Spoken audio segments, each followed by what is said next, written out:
네, 안녕하세요. 저는 네이버 카페에서 시장 진단, 추천주, 주식 관련 강의 등등 주식 관련한 다양한 컨텐츠를 제공하고 있는 슈퍼몽키라고 합니다. 네이버 카페명에 슈퍼몽키라고 검색하면 찾으실 수 있습니다. 이 영상은 하루의 특징주를 정리함으로써 실질적으로 도움이 되는 관심주를 뽑는 효과를 노립니다. 또한 전반적인 시장의 주요 섹터를 정리해 봄으로써 시장 마감을 하고 시장 흐름을 보는 눈을 키워줄 겁니다. 그리고 하나하나 주식들 정리를 하는 게 쌓이면 한국 증시 2,000개의 주식을 한 번에 다 알진 못해도 나중에는 거의 대부분의 종목을 다루는, 그리고 본인이 잘 알게 되는 그런 수준이 옵니다. 이런 과정을 통해서 진정한 실력과 진정한 주식 투자를 추구하고자 하고, 영상이 그 과정에서 전달력이 더 좋기에 만들어서 제작을 하기 시작했습니다. 네, 11월 16일 금요일 시장 마감해 보도록 하겠습니다. 네, 일단 시장 먼저 보시게 되면은 금요일 밤에 해외 증시는 이제 단기 추세 5일선을 돌파해준 흐름이고요. 그리고 기본적으로 일봉 자체가 쌍바닥 흐름을 보여주면서 쌍바닥에서는 그 오른쪽 나중에 나온 바닥이 원래 나온 바닥보다 높은 게 더 좋다고 했었죠. 그래서 지금 전반적으로 쌍바닥 흐름과 단기 5일선 추세 돌파 흐름을 보여주고 있습니다. 그래서 미국 증시 같은 경우에 괜찮았고요. 뭐 유럽 증시도 큰 하락은 아니었기 때문에 뭐 양호하다고 볼 수가 있겠고요. 그래서 어떤 주식을 항상 볼 때는 재료나 명분이나 언론에서 떠들어대는 그런 갖다 붙인 이유보다는 전반적인 시장의 반응, 시장의 반응이 진짜입니다. 시장의 반응을 분석하는 게 제일 중요하고, 차트가 그런 언론이나 뭐 뉴스보다는 훨씬 신뢰도가 있기 때문에 지금 같은 경우에 쌍바닥의 단기 추세 돌아주는 흐름으로써 일전보다 더 좋은 흐름을 만들어가고 있다고 볼 수가 있고요. 그리고 강세장에서는 어차피 악재가 무시되기 마련이고, 약세장에서는 호재가 무시되기 마련이기 때문에 추세가 중요합니다. 지금 추세가 바닥을 잡아가는 흐름이기 때문에 최근 계속 말씀드렸듯이 적극적으로 이제 매매를 하시되 한 발짝 뒤로 물러날 수 있는 정도의 백업 플랜 B는 남겨둬라, 그 정도 전략이 지금 괜찮다고 보이고요. 그래서 적극적으로 매매에 임해도 되겠습니다. 그리고 우리나라 시장 같은 경우도 코스피 코스닥 쌍바닥을 만들어주면서 21선 그 돌파 지지 돌파하는 모습입니다. 그래서 다음 주의 흐름이 좀 중요하겠고요. 돌파에 있어서는.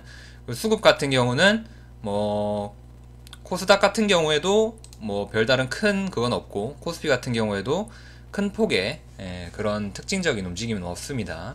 뭐 보합이라던가 약간의 순매수나 약간의 순매도 이런 거는 크게 의미가 없으니까, 뭐 코스닥의 외국인 순매수는 그래도 오랜만에 좀 잘 나온 측면이네요. 그 정도 체크해 주시고, 지금 외국인 기관 수급 나쁘지 않고 차트 나쁘지 않은 모습입니다.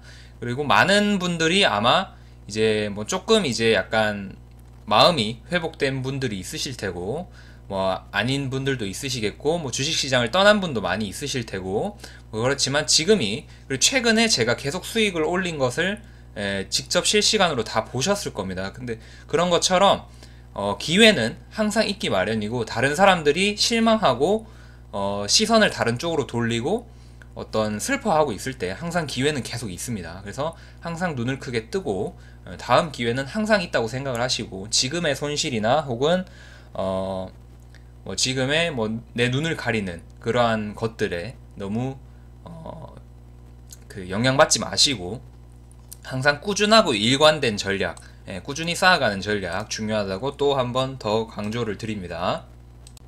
네, 이제 섹터와 그 종목들 좀 봐주도록 하겠습니다. 일단은 크게 반기문 관련주가 있겠고요. 그리고 제약바이오, 특히 셀트리온 삼형제, 그 중에서도 셀트리온의 제약에 큰 흐름 있었고, 그리고 그 한진 관련한 주식 잠깐 있고, 섹터 잠깐 있고, 그리고 기타 개별주 그 정도 봐주면 되겠습니다. 그래서 오늘은 그렇게 한번 살펴보겠습니다. 네, 일단 반기문 관련 이슈인데요. 반기문 같은 경우는 이제 최근 이제 대선 때 도전을 했다가 중간에 포기를 한 바가 있죠. 그래서 문재인 관련주와 반기문 관련주가 굉장히 크게 시장에서 움직여줬었는데 그만큼 반기문 관련주의 타격이 엄청나게 컸었습니다. 그래서 오늘 같은 경우는, 그러니까 뭐 오늘이라고 표현을 하겠습니다. 금요일 오늘 같은 경우는 최근에 그 황교안 관련주, 뭐 유시민 관련주, 뭐 이낙연 관련주 해가지고 사실상 지금 당장에 대선을 할 게 아니지만 어떤 후보 주자들에 대한 그런 움직임이 있었죠. 거기에 더해서 지금 반기문 관련주까지 그런 흐름의 어떤 연장선상에 있다고 말씀을 드릴 수가 있겠고요. 그 지금 시장 자체가 추세를 전환해주면서 좋은 주식이 많이 보이는 그런 시장이기 때문에 그 최근에 보였던 뭐 그 보혜양조, 한창제지, 뭐 남선알미늄 이런 거 다 추천주로 드렸었죠. 이런 것들처럼 큰 폭의 흐름을 줄 수 있을지 없을지는 확률은 좀 떨어진다고 말씀드릴 수가 있겠습니다. 왜냐면 그때는 시장이 안 좋았고 수급들이 특히 개인 단타나 뭐 스윙에 이제 돈들이 개인의 돈들이 그런 정치 테마주로 많이 몰릴 수 있는 여건이 됐었는데 지금 같은 경우는 시장이 좀 좋아지게 되면서 특히나 다음 주에 쌍바닥 이후 돌파 흐름이 나오게 되면 더 시장이 좋아지면서 최근에 뭐 엔터주라던가 뭐 기술주라던가 뭐 중국 관련 소비주라던가 그런 쪽으로 수급이 많이 들어오죠. 뭐 전기차, 뭐 친환경차 이런 쪽은 항상 이제 이슈가 있고 그렇다 보니 시장이 좋아지면서 그런 쪽으로 돈이 빨려들게 되면 그 여러 가지로 돈이 나눠지게 되고 이제 지금 셀트리온이 떠지면서 제약바이오 쪽도 좀 수급이 계속 들어와주게 되고 뭐 이런 식으로 된다고 한다면 정치 테마주 같은 경우는 조금 상대적으로 약화가 될 수가 있는 부분이거든요. 그래서 지금 오늘 같은 경우에 엄청나게 이제 집단군을 이루면서 강세를 크게 보여줬기 때문에 수익 기회는 있다고 볼 수가 있겠고 그래서 관심주로 두고 공략을 할 건데 이전보다는 조금은 덜 테마가 덜 탈 수 있다. 그 정도는 생각만 해두시면 되겠습니다. 어차피 관심주로 두고 좋게 보긴 할 겁니다. 수익 기회를 노려보는 건 할 건데 왜냐면 워낙 수급이 좋고 모멘텀이 좋고 이슈가 좋았기 때문에 그럴 거고 뭐 반기문 관련해서 뭐 굉장한 그런 게 있는 게 아니고 아직은 비현실적인 차기 대권에 대한 그런 겁니다. 근데 아직까지는 확실한 건 없고요. 그냥 말 그대로 테마주고 정치 테마주가 가장 연관성이라던가 논리성이 떨어지죠. 그래서 정치 테마주는 뭐다? 모멘텀과 대표적 상징성 이것만 보면 된다라고 말씀을 드렸습니다. 그래서 지금 지엔코가 이때 크게 하락했었죠. 반기문 이제 대권 포기하면서 지금 거래량 483억으로 큰 모습이고 그리고 그 가장 대표적인 주식으로 알려져 있기 때문에 지엔코 반드시 이 섹터에서는 관심주로 보시면 되겠고 그 일야 같은 경우는 좀 빨리 올랐습니다. 빨리 올랐기 때문에 그리고 거래량이나 체결이나 이런 것도 안 되기 때문에 변동성은 클 수 있을지라도 수익 기회를 노리기에 현실적인 수익 기회 주식 투자로 현실적인 수익 기회를 노리기에는 조금 힘들다. 차라리 이런 식으로 단계적으로 거래량이 터져주는 게 더 매물대가 착착히 쌓이면서 괜찮은 모습입니다. 그래서 지엔코가 더 나았고요. 그리고 큐로컴은 이제 바이오 관련 이슈로도 움직여줬다고 볼 수도 있는데 일단은 반기문 관련주로 엮여있기 때문에 같이 움직였다고 보는 게 더 맞겠고요. 그래서 21선 돌파하는 그런 흐름 나오고 있기 때문에 상대적으로 괜찮습니다. 그래서 지엔코가 너무 날라버리면 뭐 큐로컴을 공략하는 것도 괜찮다고 생각을 합니다. 그리고 SY 패널도 이제 관련주로서 좀 약한 흐름이죠. 이제부터는 약한 흐름은 안 보는 게 괜찮습니다. 큐로홀딩스도 뭐 굳이 볼 필요는 없고요. 그러니까 지엔코 이제 탑픽으로 꼽는 게 지엔코랑 이제 큐로컴 정도 보시겠고요. 일야도 움직임이 좋을 수는 있지만 말씀드렸듯이 체결이 너무 약하고 너무 가볍게 움직일 수 있다는 점에서 현실적으로 좀 다루기에 너무 까다로울 수가 있다라고 말씀을 드릴 수 있겠습니다. 그래서 지엔코, 큐로컴 두 가지 보시면 되겠습니다. 네, 그리고 셀트리온 제약인데요. 셀트리온 제약은 장 초반부터 강세를 말씀드렸죠. 뭔가 이게 그러니까 삼성 바이오로직스가 이제 악재가 나오든 그러니까 잘 풀리든 잘 안 풀리든 간에 어쨌든 불확실성이 해소되는 게 좋고 불확실성이 해소가 됐기 때문에 어쨌든 긍정적으로 작용을 할 것이다 라고 말씀을 드렸고 그 수급이 이제 셀트리온 쪽으로 예, 갈 수도 있다고 말씀을 드렸었죠. 그래서 셀트리온이 지금 그 중에서도 셀트리온 제약이 반응성이 좋고, 이때 이제 작년 말에 움직일 때도 셀트리온 제약이 굉장히 반응성이 좋았습니다. 거의 뭐 상한가 근처까지 여러 번 갔을 정도로 굉장히 반응성이 좋았었고, 그 이제 불확실성 해소에 대한 그런 반발작용, 그러니까 제약바이오 하락에 대한 반발작용이 셀트리온 제약 쪽으로 급격하게 몰리게 되면서 이제 대장주로서의 움직임을 보여줬고요.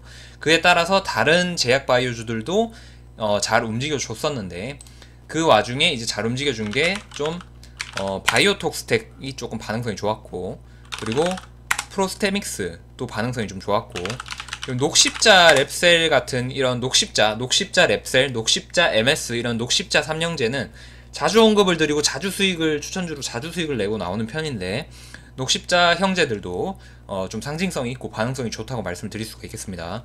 그래서 요런 것들, 그래서 사실상 굉장히 크게 움직여준 건 셀트리온 제약 하나밖에 없었습니다. 근데 이게 가지는 상징성이 중요한 거거든요. 그래서 뭐 또 반응이 좋은 건 파미셀이나 뭐 필룩스라던가 뭐 애니젠이라던가 그런 것도 반응성이 좋기 때문에, 일단은 제일 괜찮아 보이는 거는 뭐 녹십자 삼형제랑 프로스테믹스랑 뭐 셀트리온 제약을 직접적으로 거래하는 것도 괜찮고요. 대장주니까. 근데 제가 어떤 개인적인 선호 특성상 저는 기관 외인이 너무 많은, 그러니까 비중이 너무 많은 그런 주식은 별로 선호를 하지 않기 때문에 적당히 기관 외인이 있는 그런 주식들을 선호합니다. 저를 계속 보시다 보면은 그게 종목 선정할 때 그게 좀 느껴지실 거예요. 그래서 셀트리온 제약을 직접 거래하셔도 괜찮고, 대장주기 때문에 수급이 확실하니까, 아니면 프로스테믹스, 뭐 녹십자 삼형제 혹은 그 파미셀, 필룩스, 그 정도 이제 괜찮은 애들, 애니젠까지 괜찮은 애들 말씀드리겠습니다. 그래서 제약바이오 상징성 있고 의미가 있는 흐름이었기 때문에 체크를 꼭 해주시고 한번 생각해 볼 필요가 분명히 있습니다. 네, 그리고 한진 관련한 이슈가 있는데요. 그러니까 지주사, 그러니까 한진칼이 한진을 보유하고 있습니다. 그러니까 한진칼이 한진의 주식을 보유하고 있고요. 이 한진칼에 그 이제 사모펀드, 그러니까 그레이스 홀딩스가, 사모펀드의 그레이스 홀딩스가 지분 9%를 확보하게 되면서 이제 뭐 3월에 있을 총회에서 뭐 표대결을 펼칠 수도 있고, 그리고 아예 이제 그레이스 홀딩스 측에서 그 한진칼의 어떤 갑질 경영, 그러니까 그 땅콩 회항이나 뭐 그런 일들이 있었죠. 그래서 그런 갑질 경영이나 이런 거에 대해서 어떤 그 시정, 그리고 이사진 교체, 뭐 그런 것들에 대해서 얘기를 대놓고 한 바가 있어서 경영권에 대한 분쟁, 그리고 어떤 그 지분 대결 이런 것들이 생길 수도 있기 때문에 지금 주가가 올랐습니다. 경영권 분쟁이나 이런 게 생기면 왜 주가가 오르는지 혹시 모르시는 분들도 있을 텐데, 간단히 설명을 드리면 아주 단순한 논리로 경영권 분쟁이 생기면 서로 지분을 확보하기 위해서 표를 막 사야겠었죠. 그러니까 그 주식을 막 사서 지분을 늘려야겠죠. 왜냐하면 지분이 많으면 많을수록 어떤 경영권이라던가 표 대결에서 유리하기 때문에 계속 지분을 늘리고 영향력을 확대하려고 하겠죠. 만약에 경영권에 분쟁이 생기게 된다면. 예전에 실제로 한국 증시에서 그런 식으로 경영권 분쟁이 생겨서 엄청나게 상승한 주식이 있었습니다. 그 이후로 이제 경영권 분쟁이 생기면 계속 이런 식으로 어떤 기대감 때문에 상승하는 그런 경우가 많이 생깁니다. 뭐 정확한 그 기업명은 기억이 안 나는데, 한때 경영권 분쟁으로 몇십 배 주가가 오른 그런 경우가 있어가지고 그때 이후로, 이제 아주 예전 일인데 그때 이후로 경영권 분쟁 얘기만 나오면 주가가 반응을 크게 하는 그런 경향이 있죠.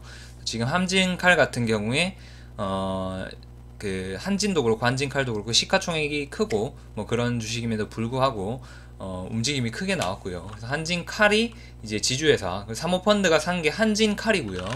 밑에 있는 게 이제 한진 해가지고 두 개가 좀 크게 움직여줬습니다. 한신기계도 있는데, 한신기계 같은 경우에 오늘 크게 움직여줬는데, 그 예전에 뭐 한신기계 같은 경우도 그 적대적 M&A나 이런 거에 대해서 지분 뭐 분쟁에 대해서 좀 유명한 그런 주식이었기 때문에 지금 한진칼 사태 이제 적대적 M&A, 그러니까 그레이스 홀딩스에서 이제 경영권을 뺏을 수도 있다라는 그런 적대적 M&A 이슈가 불거지자 이제 거기에 대표 주작격인 이제 한신기계도 같이 움직였다고 볼 수가 있겠는데, 사실 좀 약간 뭐 직접적인 연관성은 없죠. 네, 직접적인 연관성은 없는 모습이고, 어쨌든 한진칼 요거는 뭐 거래를 하고 말고 이런 거를 떠나서 지금 이슈니까, 그리고 공부 차원에서 이렇게 될 수가 있다, 그리고 경영권 분쟁이라는 거 이런 거다라는 것 때문에 학습차 또 가지고 한번 다뤄드려 줬습니다. 그리고 개별적으로 오파스넷이 있는데요. 오파스넷 같은 경우에 재무는 계속적으로 괜찮았던 주식이고 3분기 실적은 아주 안 좋게 나왔습니다. 그리고 그 코스닥 시장으로 이전 상장한 케이스고요. 그리고 기술적으로는 지속적인 하락 이후에 어떤 추세를 돌파해주는 그런 강한 거래량이 동반되었기 때문에 향후 며칠간의 흐름이 중요하겠고요. 며칠간의 어떤 움직임을 보여주느냐에 따라서 이 주식이 뭐 이런 특성을 가지고 있는 놈이구나, 이런 식으로 움직여 주겠구나라는 게 이제 판가름이 납니다. 그래서 지금 당장 오늘 하루 같은 경우에는 괜찮은 모습이었습니다. 거래량이 나오면서 그 어떤 계단 형식으로 매물을 쌓아 가주면서 상승을 해주는 모습 굉장히 좋았고요. 상한가로 마무리되는 모습도 좋았고요. 일단은 향후 며칠을 지켜보면 이 놈이, 이 주식이 어떤 놈인지 좀 명확하게 더 파악이 잘 되겠죠. 그 뒤에는 움직임을 가늠해 볼 수가 있고, 이게 수익 기회를 줄지 안 줄지 생각을 해볼 수가 있습니다. 그러니까 오파스넷도 관심주로 일단 보겠습니다. 이제 그래서 5G 관련한 주식이었고요. 지니뮤직 같은 경우에는 그 3분기 실적이 좋게 나왔고요. 뭐 예상한 실적이긴 하지만 그 쌍바닥 어느 정도 하락을 해주고 지지선에서 쌍바닥 흐름 만들어주면서 21선 돌파하니까 기술적으로 우수한 측면에서 또 움직임이 있었고, 그에 따라 외국인의 대량 수급과 기관계의 괜찮은 수급 들어와준 채로 마무리가 되었습니다. 그래서 뭐 어느 정도 스윙이나 중단기 정도는 노려볼 수가 있겠고요.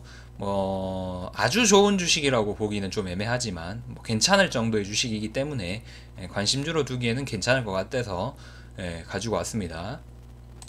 그래서 사실상 그 목요일에 어떤 중국 관련주의 주요적인 그런 움직임에 이어서 오늘 같은 경우에는 반기문 관련, 그리고 제약바이오 관련, 그리고 그 특히 셀트리온 제약, 그리고 그 한진 적대적 이제 경영권 분쟁 관련, 뭐 그렇게 해가지고 크게 세 가지 섹터가 말씀을 드릴 수가 있겠습니다.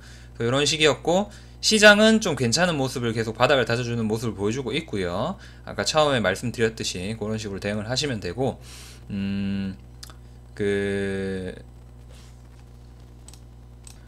사람들마다 이제 대응하는 게 다르고 그 주식에 대한 비중도 다르고 뭐 그렇게 다르고 하실 겁니다.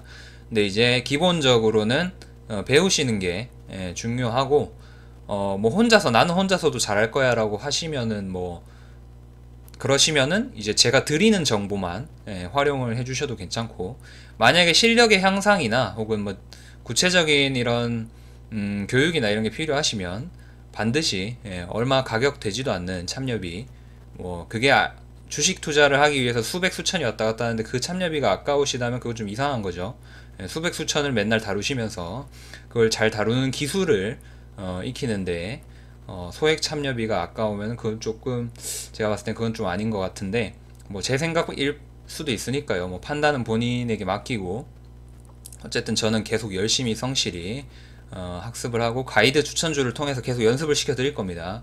그래서 업그레이드 시키는 게 그냥 실력을 업그레이드 시켜 드리는 게 저의 목표이자 카페 활동의 어떤 본질적인 목적이고요. 그래서 좀 더 구체적으로 컨텐츠를 많이 늘리고 있습니다. 구체적으로 세분화 시켜서 초보분들을 위한 그런 교육 컨텐츠, 가이드 컨텐츠, 그리고 뭐 중급자나 고급자를 위한 지속적인 정보 컨텐츠, 활용할 수 있는 정보 컨텐츠. 그래서 그렇게 활용을 잘 해주시고, 유튜브로 보시는 분들은 구독해 주시면은 좋은 영상 지속적으로 기획해서 올릴 겁니다. 그렇게 하고 카페 활동 하시는 분들도 잘 살펴보시고요. 항상 돈보다는, 수익보다는 실력을 먼저 향상시켜야 아이러니하게도 그게 돈이 됩니다. 당장에 돈만 보고 수익금만 보니까 안 되는 겁니다. 수익금을 직접적으로 얘기를 하면서 당신을 꼬시는 사람들은 다 사기꾼입니다. 그거는 잘못된 방식이에요. 그러니까 실력을 키우기 위해서 먼저 실력을 키우고 돈과 수익은 따로 이제 결과로서 당연하게 따라오는 거죠. 그러니까 그거를 항상 기억하시고, 별거 아닌 것 같지만 그 태도의 차이가 완전히 다른 결과를 낳을 겁니다. 그렇기 때문에 오늘도 화이팅 하시고, 이 정도 얘기 드리고 마무리 하겠습니다. 감사합니다.